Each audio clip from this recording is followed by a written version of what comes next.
તો આવતીકાલથી રાજ્યમાં માવઠાની આગાહી કરવામાં આવી છે। હાલ રાજ્યમાં હાડ થીજવતી ઠંડી યથાવત છે। રાજ્યના 17 શહેરમાં 15 ડિગ્રીથી પણ ઓછું તાપમાન, નલિયા, દેવ અને ડીસામાં 10 ડિગ્રી તાપમાન, ગાંધીનગર, રાજકોટ અને કેશોદમાં 11 ડિગ્રી તાપમાન નોંધાયું, તો ભુજ અને કંડલામાં 12 ડિગ્રી નોંધાયું છે તાપમાન। અમદાવાદ અને વડોદરામાં 13 ડિગ્રીએ પહોંચ્યો છે પારો।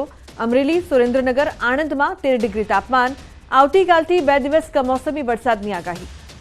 તો આજથી જ ગુજરાતમાં વાદળછાયું વાતાવરણ રહેશે। અમદાવાદમાં 8 અને 9 જાન્યુઆરીએ પડશે માવઠું। બનાસકાંઠા, સાબરકાંઠા અને અરવલ્લીમાં આગાહી। અમદાવાદ, ગાંધીનગરમાં માવઠું પડી શકે। વલસાડ, નવસારી, સુરત અને દમણ માટે પણ આગાહી કરવામાં આવી છે, તો ભાવનગર, અમરેલી અને રાજકોટ માટે પણ આગાહી।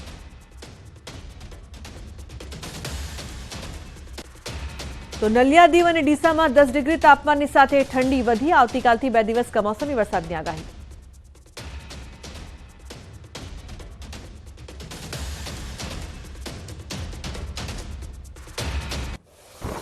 ગુજરાતના ખેડૂતો માટે માઠા સમાચાર। રાજ્યમાં ભર શિયાળે માવઠાની આગાહી। આજથી જ ગુજરાતમાં વાદળછાયું વાતાવરણ રહેશે। 8 અને 9 જાન્યુઆરીએ ગુજરાતમાં થઈ શકે છે કમોસમી વરસાદ।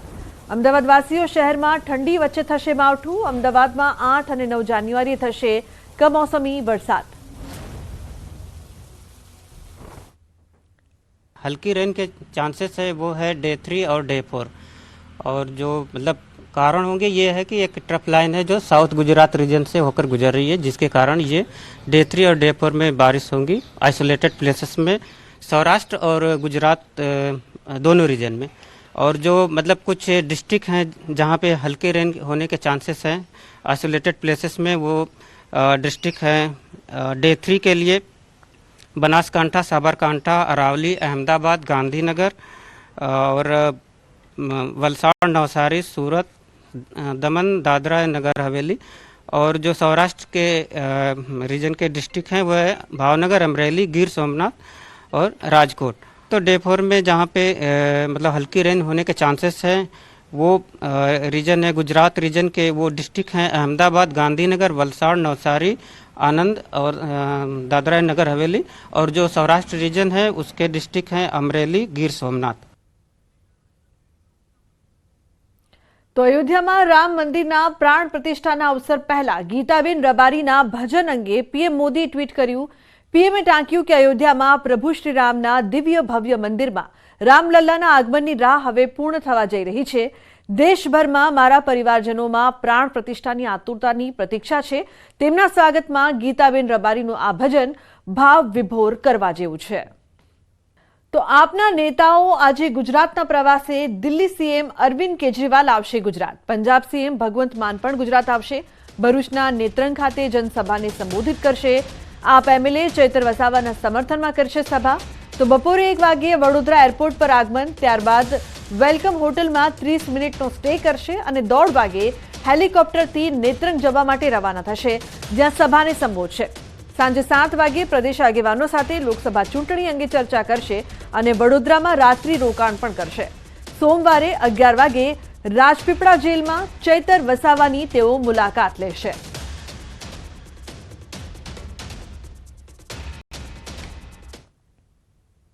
તો કોંગ્રેસ નેતા લલિત વસોયા ફરી એકવાર ચર્ચામાં આવ્યા છે। રામ મંદિરના સમર્થન કરતા બેનરોથી તર્ક વિતર્ક। કોંગ્રેસ નેતાના રામ મંદિરને સમર્થન કરતા બેનરો लाग्યા। રાજકોટમાં ધોરાજીમાં જાહેરમાં लाग्યા હતા બેનર। પૂર્વ એમએલએ લલિત વસોયાના સમર્થન કરતા બેનર।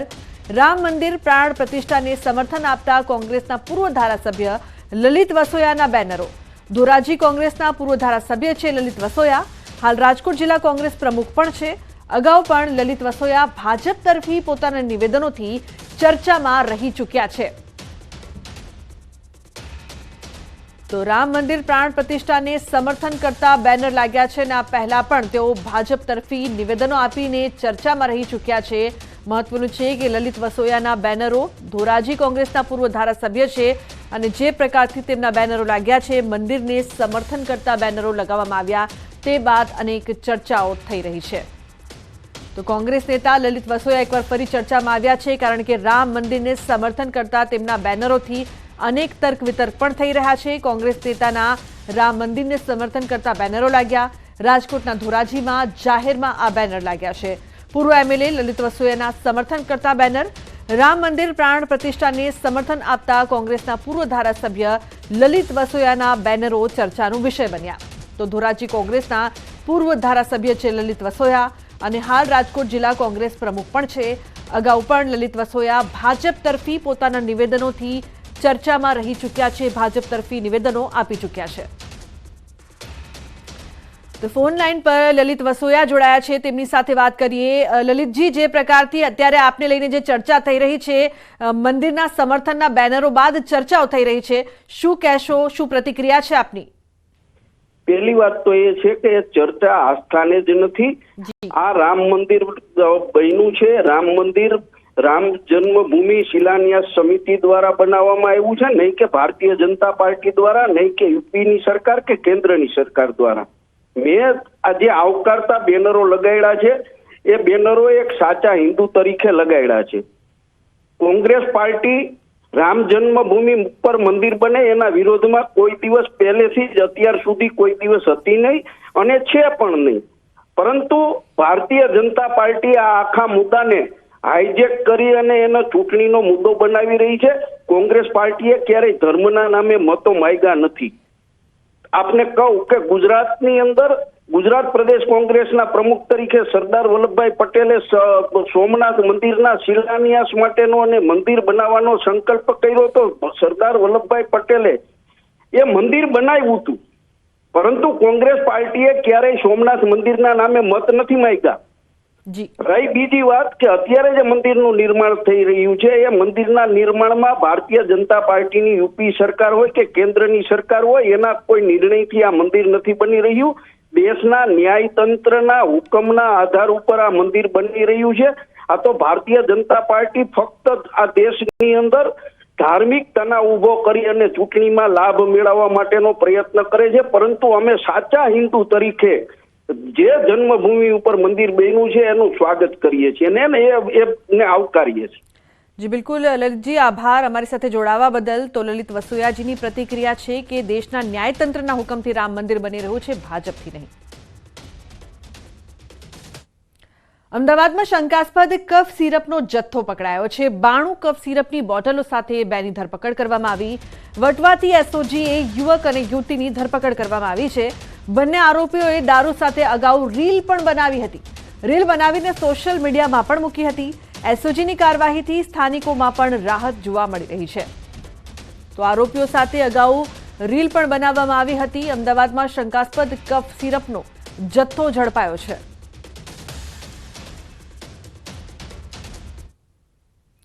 સમાચારમાં આગળ વાત દાહોદમાં ફાર્મ હાઉસમાં દારૂની મહેફિલ પકડાઈ છે.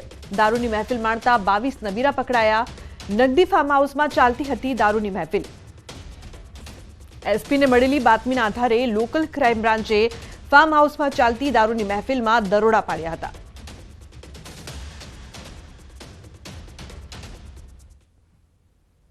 સમાચારમાં આગળ વાત સુરેન્દ્રનગરની પીએસઆઈ પર જીવલેણ હુમલાનો મામલો. મુખ્ય આરોપી ભચાઉ પાસે જોવા મળ્યો.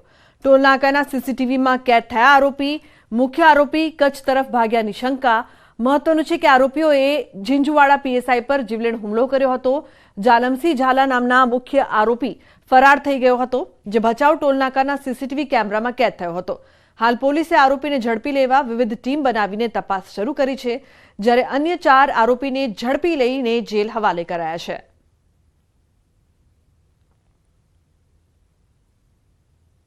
ચાર આરોપીઓ ઝીંઝુવાડાથી દૂર કેટલીક વાડીઓની અંદર સંતાયેલ છે ને તાત્કાલિક તે 4 ઇસમોને પકડી પાડી અને અટક કરીને આગળની કાર્યવાહી હાથ ધરવામાં આવેલ છે. આજે જીપીએસસીની વર્ગ 1 અને 2 માટે પ્રિલિમ પરીક્ષા સવારે 10 થી 6 વાગ્યા સુધી ચાલશે. પરીક્ષા ગુજરાત વહીવટી સેવા વર્ગ 1, ગુજરાત મુલકી સેવા વર્ગ 1 અને 2, ગુજરાત નગરપાલિકા મુખ્ય અધિકારી સેવા વર્ગ 2 ની પ્રિલિમિનરી પરીક્ષા. અમદાવાદ ગ્રામ્યના 97 કેન્દ્રો પર 23,000થી વધુ ઉમેદવારો પરીક્ષા આપશે. દરેક પરીક્ષા કેન્દ્રને સીસીટીવીથી સજ્જ કરવામાં આવ્યા છે. તો મહત્વનું છે કે પરીક્ષાને લઈને તમામ તૈયારીઓ કરવામાં આવી છે. સવારે 10 થી 6 વાગ્યા સુધી પરીક્ષા ચાલશે. તો આજે જીપીએસસીની વર્ગ 1 અને 2 માટેની પ્રિલિમ પરીક્ષા ચાલી રહી છે, જેને લઈને ઉમેદવારોએ પણ તમામ તૈયારી કરી લીધી છે.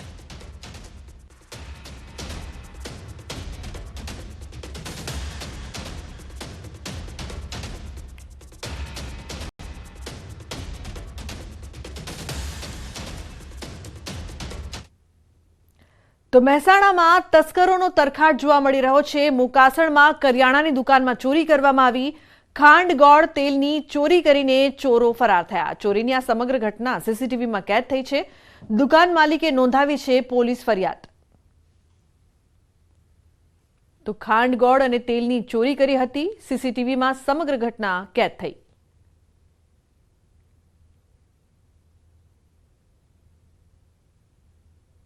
તો બુલેટિનમાં હાલ રોકાઈશું એક બ્રેક માટે। આપ જોતા રહો ન્યૂઝ 18 ગુજરાતી।